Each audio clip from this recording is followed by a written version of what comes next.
Mrs. Cranky wasn't very keen to leave her mother sticking up through a roof for the rest of her life. So in the end, 2 men came with a crane and lifted Grandma out. George's medicine hadn't made her any less grumpy or bad-tempered, but it had made her very tall. And the only place for her to sleep was in the hay barn with the mice and rats. In the meantime, George and his father had used up all the medicine making gigantic animals. They gave it to the pig, the bullocks, the sheep, the pony, and the nanny goat. The Marvellous medicine was so fantastic that George and his father went straight back indoors to make some more. The new mixture looked and smelt just as powerful as the first lot, but just to make sure, George took a spoonful out into the farmyard to try it out on one of the chickens. "Come on, chicken," he said. "Good chicken. Chick, chick, chick, chick, chick, chick." A white chicken with black specks on the feathers walked over to the spoon and went, peck. The effect that medicine number 2 had on this chicken was not quite the same as the effect produced by medicine number 1, but it was very interesting. "Row!" shrieked the chicken, and it shot 6 feet up in the air and came down again. Then sparks came flying out of its beak, bright yellow sparks of fire, as though someone was sharpening a knife on a grindstone inside its tummy. Then its legs began to grow longer. Its body stayed the same size, but the 2 thin yellow legs got longer and longer and longer. "What's happening to it?" cried Mr. Killicranky. "Something's wrong," said George. The chicken looked perfectly absurd, with its long, long legs and its ordinary little body perched high up on top. It was like a chicken on stilts. "Oh, my sainted aunts!" cried Mr. Killicranky. "This chicken's no good to anybody. It's all legs. No one wants chicken's legs." "Well, I must have left something out," George said. "I know you've left something out," cried Mr. Cranky. "Think, boy, think. What was it you left out?" "I've got it," said George. "Flea powder for dogs. And I used some brown shoe polish, too." Mr. Cranky was already running to his car, and soon he was heading down to the village to buy more flea powder and more shoe polish. When he got back, George poured the flea powder into the giant saucepan, then he scooped the shoe polish out of its tin and added that as well. This was Marvellous medicine number 3. George boiled it and stirred it just as before, then he took a spoonful of it out into the yard to try on another chicken. Mr. Cranky ran after him, flapping his arms and hopping with excitement. "Come and watch this one," he called out to Mrs. Cranky. "Come and watch us turning an ordinary chicken into a lovely great big one that lays eggs as large as footballs."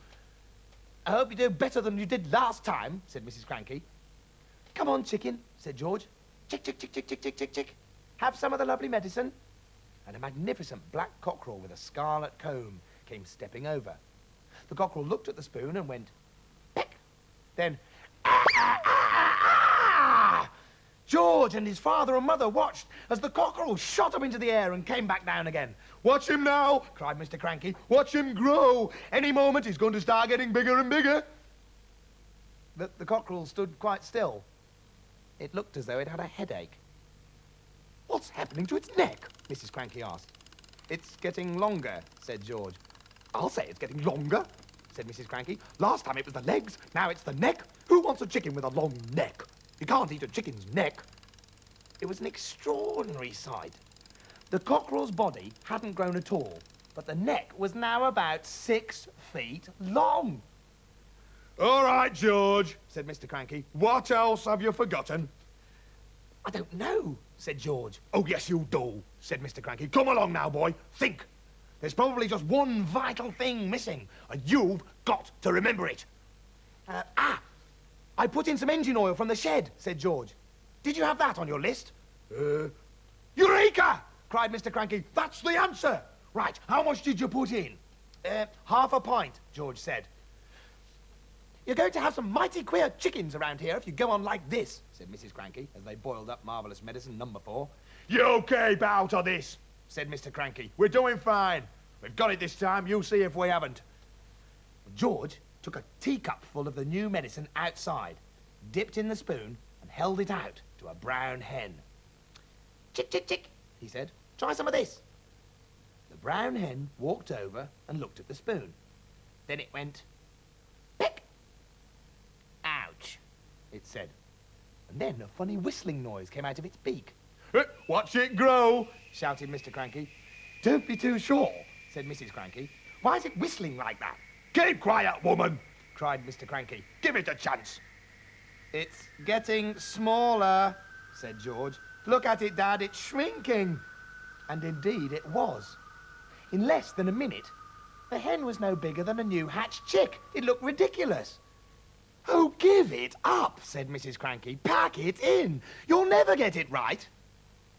And at that point, Grandma came striding into the yard. From her enormous height, she glared down at the three people below her, and she shouted, "What's going on around here? Why hasn't anybody brought me my morning cup of tea? It's bad enough having to sleep in the barn with the rats and the mice, but I'll be blowed if I'm going to starve as well. No tea, no eggs and bacon, no buttered toast." "Oh, I'm sorry, Mother," Mrs. Cranky said. "We've been terribly busy. I'll get you something right away." "Let George get it, the lazy little brute," Grandma shouted. Just then, the old woman spotted the cup in George's hand. She bent down and peered into it, and she saw that it was full of brown liquid. It looked very much like tea. "Ho, ho!" she cried. "Ha, ha! So that's your little game, is it? You look after yourself all right, don't you? You make sure you've got a nice cup of morning tea, but you didn't think to bring one to your poor old Grandma. I always knew you were a selfish pig. Hand it over, George."